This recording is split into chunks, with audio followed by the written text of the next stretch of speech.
नमो नारायण भक्तजनों, आज आप इस वीडियो के माध्यम से जानेंगे कि भगवान विष्णु जी के प्रमुख अवतार कौन कौन से हैं और प्रत्येक अवतार के पीछे क्या कथा है। वीडियो को अंत तक देखिएगा और वीडियो पसंद आए तो चैनल को सब्सक्राइब और वीडियो को लाइक भी जरूर करिएगा।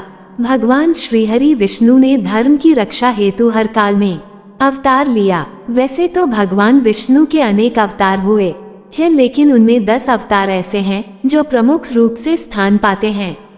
सबसे पहला अवतार है मत्स्य अवतार। पुराणों के अनुसार भगवान विष्णु ने सृष्टि को प्रलय से बचाने के लिए मत्स्य अवतार लिया था।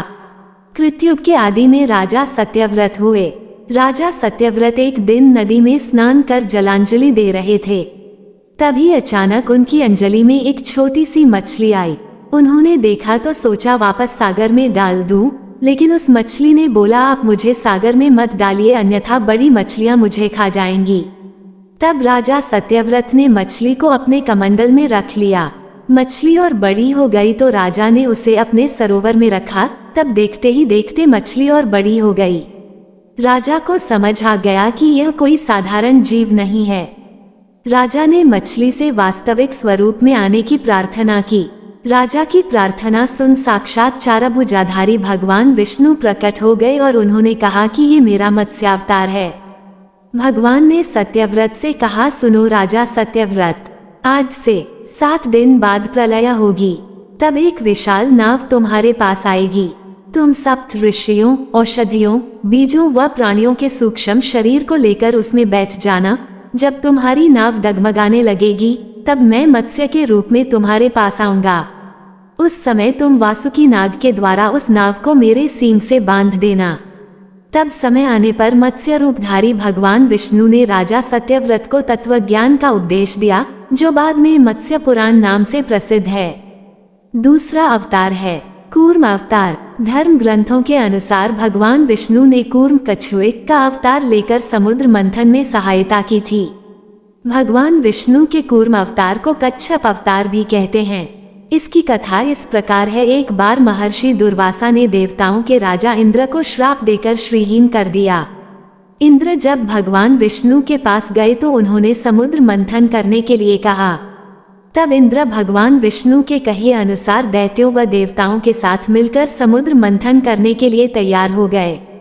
समुद्र मंथन करने के लिए मंद्राचल पर्वत को मथानी एवं नागराज वासुकी को नेति बनाया गया। देवताओं और दैत्यों ने अपना मतभेद भुलाकर मंद्राचल को उखाड़ा और उसे समुद्र की ओर ले चले, लेकिन वे उसे अधिक दूर तक नहीं ले जा सके। तब भगवान विष्णु ने मंद्राचल को समुद्र तट पर रख दिया। देवता और दैत्यों ने मंद्राचल को समुद्र में डालकर नागराज वासुकी को नेति बनाया, किंतु मंद्राचल के नीचे कोई आधार नहीं होने के कारण वह समुद्र में डूबने लगा। ये देखकर भगवान विष्णु विशाल कूर्म कछुए का रूप धारण कर समुद्र में मंद्राचल के आधार बन गए। भगवान कूर्म की विशाल पीठ पर मंद्राचल तेजी से घूमने लगा और इस प्रकार समुद्र मंथन संपन्न हुआ। तीसरा है वराह अवतार। वराह अवतार से जुड़ी कथा इस प्रकार है, पुरातन समय में दैत्य हिरण्याक्ष ने जब पृथ्वी को ले जाकर समुद्र में छिपा दिया, तब ब्रह्मा की नाक से भगवान विष्णु वराह रूप में प्रकट हुए। भगवान विष्णु के इस रूप को देखकर सभी देवताओं व ऋषि मुनियों ने उनकी स्तुति की। सबके आग्रह पर भगवान वराह ने पृथ्वी को ढूंढना प्रारंभ किया। अपनी थूथनी की सहायता से उन्होंने पृथ्वी का पता लगा लिया और समुद्र के अंदर जाकर अपने दांतों पर रखकर वे पृथ्वी को बाहर ले आए। जब हिरण्याक्ष दैत्य ने ये देखा तो उसने भगवान विष्णु के वराह रूप को युद्ध के लिए ललकारा। दोनों में भीषण युद्ध हुआ। अंत में भगवान वराह ने हिरण्याक्ष का वध कर दिया। इसके बाद भगवान वराह ने अपने खुरों से जल को स्तंभित कर उस पर पृथ्वी को स्थापित कर दिया। चौथा अवतार है भगवान नरसिंह। भगवान विष्णु ने नरसिंह अवतार लेकर दैत्यों के राजा हिरण्यकश्यप का वध किया था। इस अवतार की कथा इस प्रकार है, धर्म ग्रंथों के अनुसार दैत्यों का राजा हिरण्यकश्यप स्वयं को भगवान से भी अधिक बलवान मानता था। उसे मनुष्य, देवता, पक्षी, पशु न दिन में, न रात में, न धरती पर, न आकाश में, न अस्त्र से, न शस्त्र से मरने का वरदान प्राप्त था। उसके राज में जो भी भगवान विष्णु की पूजा करता था उसको दंड दिया जाता था। उसके पुत्र का नाम प्रहलाद था। प्रहलाद बचपन से ही भगवान विष्णु का परम भक्त था। ये बात जब हिरण्यकश्यप को पता चली तो वह बहुत क्रोधित हुआ और प्रहलाद को समझाने का प्रयास किया, लेकिन फिर भी जब प्रहलाद नहीं माना तो हिरण्यकश्यप ने उसे मृत्युदंड दे दिया। हर बार भगवान विष्णु के चमत्कार से वह बच गया। हिरण्यकश्यप की बहन होलिका, जिसे अग्नि से न जलने का वरदान प्राप्त था, वह प्रहलाद को लेकर धधकती हुई अग्नि में बैठ गई। तब भी भगवान विष्णु की कृपा से प्रहलाद बच गया और होलिका जल गई। जब हिरण्यकश्यप प्रहलाद को मारने ही वाला था तब भगवान विष्णु नरसिंह का अवतार लेकर खंबे से प्रकट हुए और उन्होंने अपने नाखूनों से हिरण्यकश्यप का वध कर दिया। 5वां अवतार है वामन अवतार। सत्ययुग में प्रहलाद के पौत्र दैत्यराज बलि ने स्वर्गलोक पर अधिकार कर लिया। सभी देवता इस विपत्ति से बचने के लिए भगवान विष्णु के पास गए। तब भगवान विष्णु ने कहा कि मैं स्वयं देवमाता अदिति के गर्भ से उत्पन्न होकर तुम्हें स्वर्ग का राज्य दिलाऊंगा। कुछ समय पश्चात भगवान विष्णु ने वामन अवतार लिया। एक बार जब बलि महान यज्ञ कर रहा था तब भगवान वामन बलि की यज्ञशाला में गए और राजा बलि से 3 पग धरती दान में मांगी। राजा बलि के गुरु शुक्राचार्य भगवान की लीला समझ गए और उन्होंने बलि को दान देने से मना कर दिया, लेकिन बलि ने फिर भी भगवान वामन को 3 पग धरती दान देने का संकल्प ले लिया। भगवान वामन ने विशाल रूप धारण कर एक पग में धरती और दूसरे पग में स्वर्गलोक नाप लिया। जब तीसरा पग रखने के लिए कोई स्थान नहीं बचा तो बलि ने भगवान वामन को अपने सिर पर पग रखने को कहा। बलि के सिर पर पग रखने से वह सुतललोक पहुंच गया। बलि की दानवीरता देखकर भगवान ने उसे सुतललोक का स्वामी भी बना दिया। इस तरह भगवान वामन ने देवताओं की सहायता कर उन्हें स्वर्ग पुनः लौटाया। 6ठा अवतार है श्री राम अवतार। त्रेतायुग में जब राक्षसराज रावण का बहुत आतंक था, उससे देवता भी डरते थे। उसके वध के लिए भगवान विष्णु ने राजा दशरथ के यहाँ माता कौशल्या के गर्भ से पुत्र रूप में जन्म लिया। इस अवतार में भगवान विष्णु ने अनेक राक्षसों का वध किया और मर्यादा का पालन करते हुए अपना जीवन यापन किया। पिता के कहने पर वनवास गए। वनवास भोगते समय राक्षसराज रावण उनकी पत्नी सीता का हरण कर ले गया। सीता की खोज में भगवान लंका पहुंचे। वहां भगवान श्री राम और रावण का घोर युद्ध जिसमें रावण मारा गया। इस प्रकार भगवान विष्णु ने राम अवतार लेकर देवताओं को भय मुक्त किया। 7वां अवतार है श्री कृष्ण अवतार। द्वापर युग में भगवान विष्णु ने श्री कृष्ण अवतार लेकर अधर्मियों का नाश किया। भगवान श्री कृष्ण का जन्म कारागार में हुआ था। इनके पिता का नाम वसुदेव और माता का नाम देवकी था।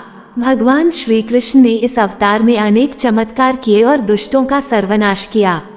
कंस का वध भी भगवान श्री कृष्ण ने ही किया। महाभारत के युद्ध में अर्जुन के सारथी बने और दुनिया को गीता का ज्ञान दिया।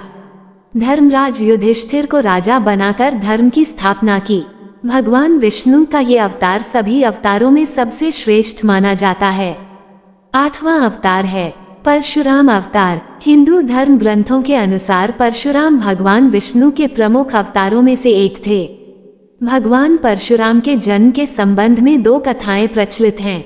उन्हीं में से एक कथा इस प्रकार है। प्राचीन समय में महिष्मती नगरी पर शक्तिशाली हैयवंशी क्षत्रिय कार्तवीर्य अर्जुन सहस्त्रबाहु का शासन था। वह बहुत अभिमानी था और अत्याचारी भी। एक बार अग्निदेव ने उससे भोजन कराने का आग्रह किया। तब सहस्त्रबाहु ने घमंड में आकर कहा कि आप जहां से चाहें भोजन प्राप्त कर सकते हैं, सभी और मेरा ही राज है। तब अग्निदेव ने वनों को जलाना शुरू किया। एक वन में ऋषि आपव तपस्या कर रहे थे। अग्नि ने उनके आश्रम को भी जला डाला। इससे क्रोधित होकर ऋषि ने सहस्त्रबाहु को श्राप दिया कि भगवान विष्णु परशुराम के रूप में जन्म लेंगे और न सिर्फ सहस्त्रबाहु का नहीं बल्कि समस्त क्षत्रियों का सर्वनाश करेंगे। इस प्रकार भगवान विष्णु ने भार्गव कुल में महर्षि जमदग्नि के 5वें पुत्र के रूप में जन्म लिया।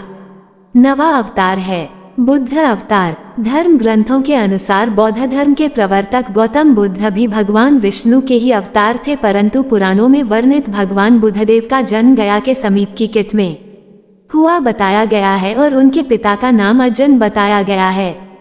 ये प्रसंग पुराण वर्णित बुद्धावतार का ही है। एक समय दैत्यों की शक्ति बहुत बढ़ गई। देवता भी उनके भय से भागने लगे। राज्य की कामना से दैत्यों ने देवराज इंद्र से पूछा कि हमारा साम्राज्य स्थिर रहे, इसका उपाय क्या है। तब इंद्र ने शुद्ध भाव से बताया कि सुस्थिर शासन के लिए यज्ञ एवं वेदविहित आचरण आवश्यक है। तब दैत्य वैदिक आचरण एवं महायज्ञ करने लगे, जिससे उनकी शक्ति और बने लगी। तब सभी देवता भगवान विष्णु के पास गए। तब भगवान विष्णु ने देवताओं के हित के लिए बुद्ध का रूप धारण किया। उनके हाथ में माजनी थी और वे मार्ग को बुहारते हुए चलते थे। इस प्रकार भगवान बुद्ध दैत्यों के पास पहुंचे और उन्हें उपदेश दिया कि यज्ञ करना पाप है। यज्ञ से जीव हिंसा होती है। यज्ञ की अग्नि से कितने ही प्राणी भस्म हो जाते हैं। भगवान बुद्ध के उपदेश से दैत्य प्रभावित हुए। उन्होंने यज्ञ व वैदिक आचरण करना छोड़ दिया।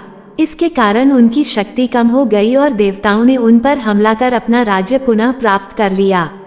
10वां अवतार है कल्कि अवतार। धर्म ग्रंथों के अनुसार भगवान विष्णु कलयुग में कल्कि रूप में अवतार लेंगे। कल्कि अवतार कलयुग व सतयुग के संधि काल में होगा। यह अवतार 64 कलाओं से युक्त होगा। पुराणों के अनुसार उत्तर प्रदेश के मुरादाबाद जिले के शंभल नामक स्थान पर विष्णुएशा नामक तपस्वी ब्राह्मण के घर भगवान कल्कि पुत्र रूप में जन्म लेंगे। कल्कि देवदत्त नामक घोड़े पर सवार होकर संसार से पापियों का विनाश करेंगे और धर्म की पुनः स्थापना करेंगे, तभी सतयुग का प्रारंभ होगा। तो दोस्तों, वीडियो कैसी लगी कमेंट में जरूर बताइएगा और नमो नारायण लिखिएगा।